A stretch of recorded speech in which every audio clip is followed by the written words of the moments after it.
Hello and welcome back to my workshop. You may have seen I bought this Lumberjack 14-inch bandsaw a couple of weeks ago and a few weeks ago now. And it came with, I believe this is probably a 13-inch, 13mm blade.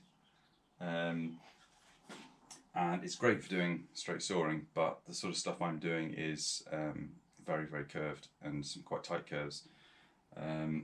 So I have bought myself a 6mm blade to try.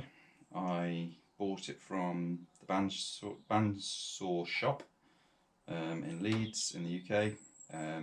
I usually use sawmaster.co.uk for my other bandsaw, but they don't actually do a blade this long. It wasn't one of the sizes listed. So I'm going to give this one a go, and I will let you know in a few weeks whether the blade is any good or not. So I've never actually changed a blade on here before. I've changed plenty of blades on bandsaws before, but never on this machine. So let's give it a go, and you can learn with me. Right, let's give this a go then. Firstly, I wear gloves when I'm changing a blade.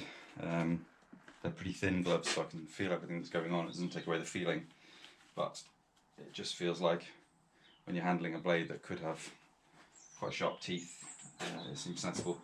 Okay, so the first thing that's going to happen is this fence guide is going to have to come off because the blade's going to have to come through the front here. So just loosen those, take that off. So I've used the quick release tension knob on the back to release the tension. Okay, that should be loose enough hopefully.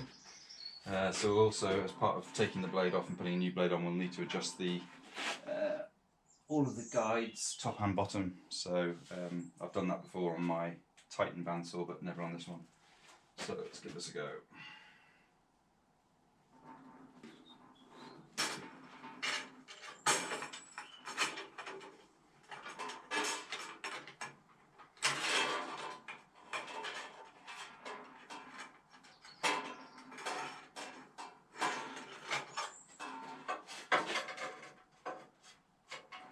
Okay, that's that one off.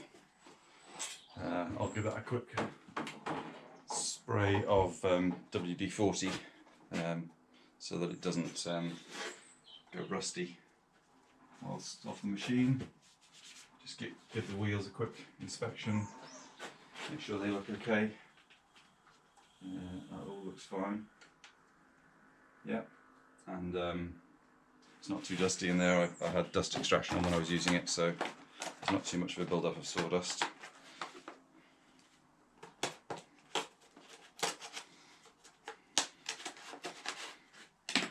Cost me, including, it was £9.84 for the blade, £5 shipping, so that's quite expensive really. That's half the cost of the blade, is half the cost again is for shipping, which is quite expensive, so I might have to find somewhere else that doesn't charge me postage to the Isle of Man. Sawmaster.co.uk didn't used to charge any postage for any reasonable sized order, so that has made that quite expensive.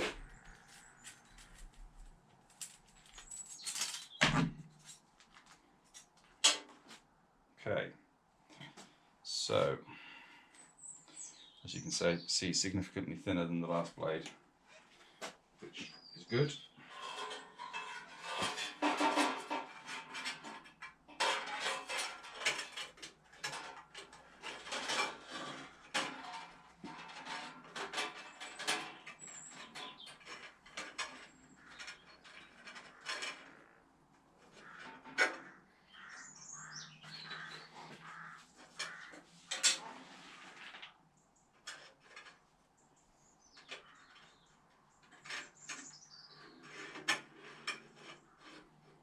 Well, that went on nice and easily. I need to loosen off all the guides so we can adjust those properly. But just want to get it running.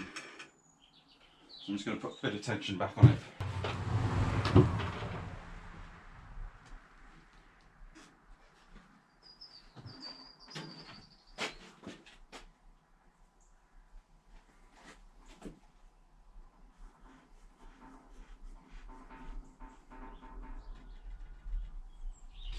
So there's a guide in here that shows what tension to have for what size blade. I'm going to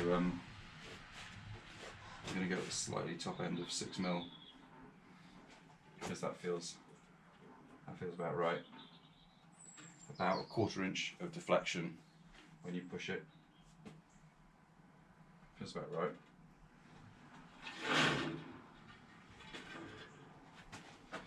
Just check the tracking. Tracking the deepest part of the gully wants to be in the middle of the wheel. Okay, I need to release the guides. Okay.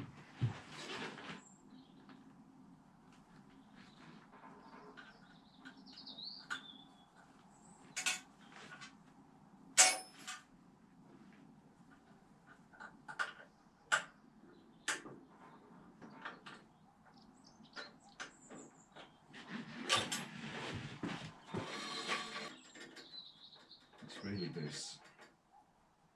Okay, I've come to the tracking is off. It's come right to the front of the wheel.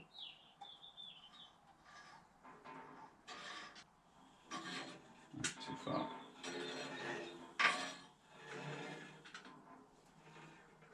Okay, but it's still catching here.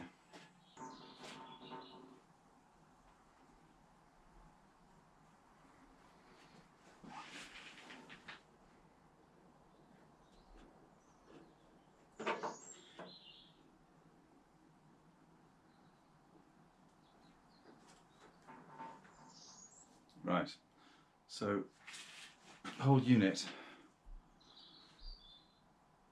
moves backwards and forwards. Then on this side, you can actually move the thrust bearing as well. Okay, and that's very difficult to see. I haven't been able to find really many videos on how to do this.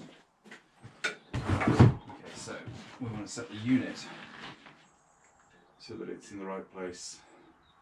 So the side roller bearings can't move backwards and forwards, so you move the whole unit until the whole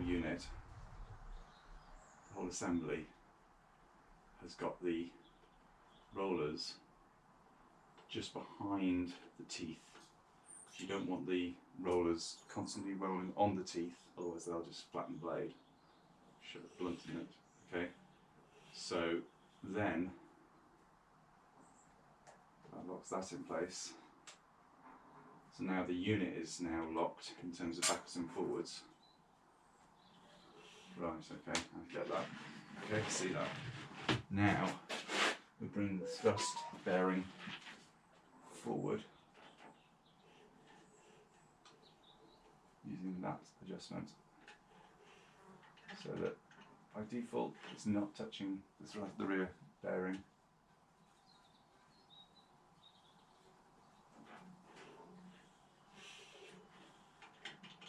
Okay. Right. So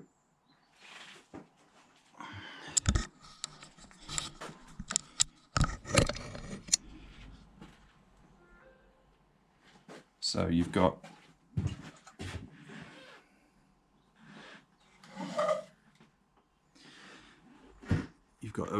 the rear thrust bearing in there, which is adjusted backwards and forwards using this knob here. These can't move backwards and forwards in the casing, so the whole casing moves backwards and forwards, and that's done using these two here. So you move the whole unit backwards and forwards until you get the teeth in front of the rollers, so they're not going to be running over the teeth. So that means this unit is now in the right place. Lock it into place with these two, and then adjust where the rear thrust bearing is, so that, in fact, that needs to come forward a bit.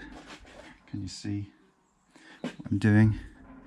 So that needs to come forward a bit, so that it'll touch the rear thrust bearing there, but not by default Okay.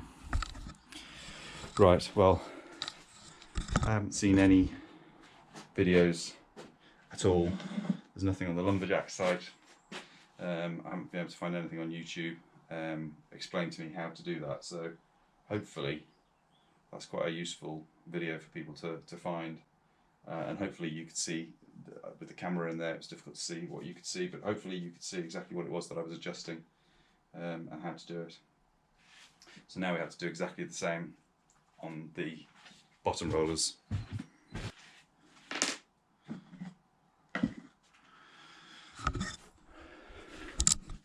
Okay, this is probably quite difficult to see because it's not really very well lit under here, but this here, this Allen key here, when it's loosened, allows the entire guide unit to slide backwards and forwards. So you want to set that so that the teeth are behind, so the roller units are behind the teeth so they're not flattening the teeth. And then we lock that in with this. So I'll have a go at that now, but it's almost impossible. Actually, it looks like it could even be this could even be the rear thrust. Yeah, that's the rear thrust bearing there. So I'll have a go at adjusting those, but it's almost impossible to get the camera in close enough to see what you're doing.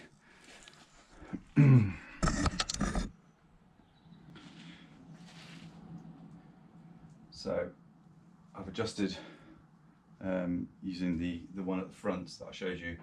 I've adjusted the rollers to be behind the teeth. I'm going to lock that into place.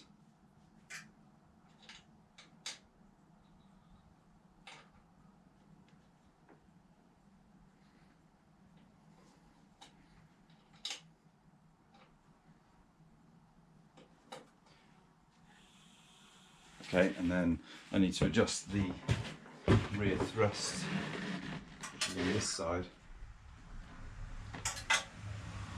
and that dictates where the rear thrust roller is, and that wants to be, again, not actually touching. Yeah, so not actually touching, but close enough.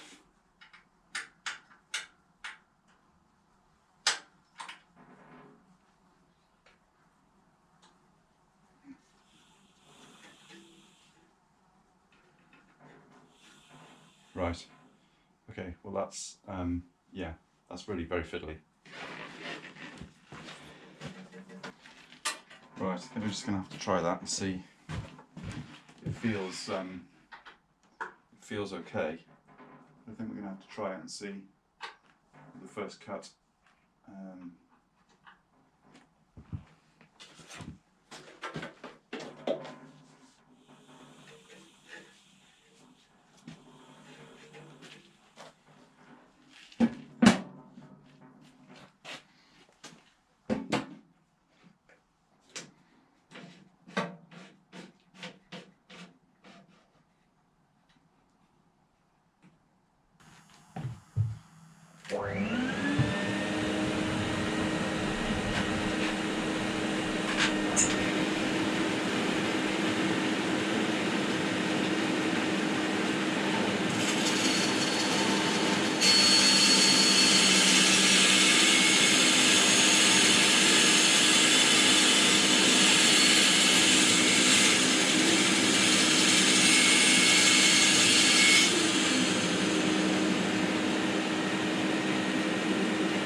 Okay, yeah, so that sounded fine, felt fine, and it's done a nice, nice quick turn there, nice cut.